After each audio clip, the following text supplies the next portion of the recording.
किया है ये? हमारे घर की मासूम परी बन के घूमती हो ना।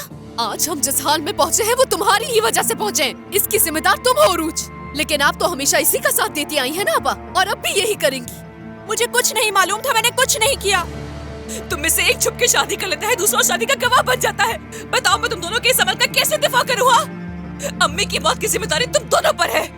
और आपने क्या किया? आपने तो घर से मुंह ही मोड़ लिया। आप दोनों की गलतियों पे पर्दा डाल डाल कर थक चुकी थी मैं। जब अम्मी और पापा बीमार हुए थे तो उनका ख्याल कौन कर रहा था? मैं कर रही थी। अब आप लोगों का इस घर में आने का क्या फायदा है? बताएं मुझे। क्या आप लोगों को अब एहसास हुआ है? अब कदर हो रही है जब सब कुछ खत्म हो चुका है? अब बहुत हो गया, बस कर दो अपना ये बेचारी बनने वाला ड्रामा। हमेशा विक्टिम बनकर अलग हो जाती हो तुम। ये फोटोज अम्मी बाबा को तुमने ही पहुंचाई है क्योंकि तुम जेलस होती हो। क्या सच सुनने की हिम्मत है तुम में उरूज? तुम्हारी इस मासूम शक्ल ने मेरी अम्मी को कब्र में उतार दिया और बाबा को कोमा में डाल दिया। न जाने जिंदा भी है या नहीं ये भी नहीं पता हमें। और आप भी मासूम नहीं है तुर्कान साहिबा।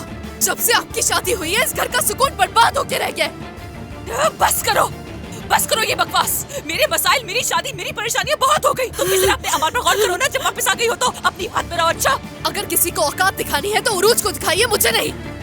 ऊपर से तुम इतनी बेशरम हो कि तुमने हिसाब मांगने के लिए अम्मी और बाबा के ऊपर किताब लिख दी।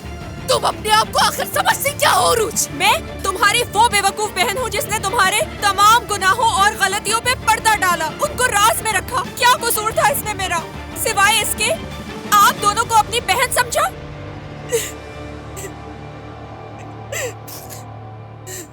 आप लोग इस काबिल ही नहीं। अपने गुनाहों को छुपाने की कोशिश कर रहे हैं, मुजरिम तलाश कर रहे हैं ना? आए दिखाती हूँ, देखिए कौन है मुजरिम। नजर आ गया ना कि किसने हमारे खानदान को तोड़ा है? तुमने अम्मी बाबा के दिल में मेरे खिलाफ जहर भरा, उनके दिल में मेरे लिए नफरत डाल दी और मुझसे कह रही हो कि तुम मेरी बहन हो। शर्म नहीं आती ना तुम्हें? तुम तो बहन कहलाने के लायक भी नहीं हो, मेरी प्यारी बहन। और आप तुर्कान साहिबा, आपने भी कभी मेरी मुश्किल में मेरा साथ नहीं दिया। अल्लाह करे आज के बाद मैं तुम दोनों का चेहरा कभी ना देखूं। अब एक और लम्हा भी तुम लोगों के साथ नहीं गुजारना चाहती मैं। लानत हो ऐसी बहनों पर। तुम दोनों को अपनी बहन कहते हुए शर्म आ रही है मुझे। काश कि तुम दोनों मेरी बहनें होती ही नहीं।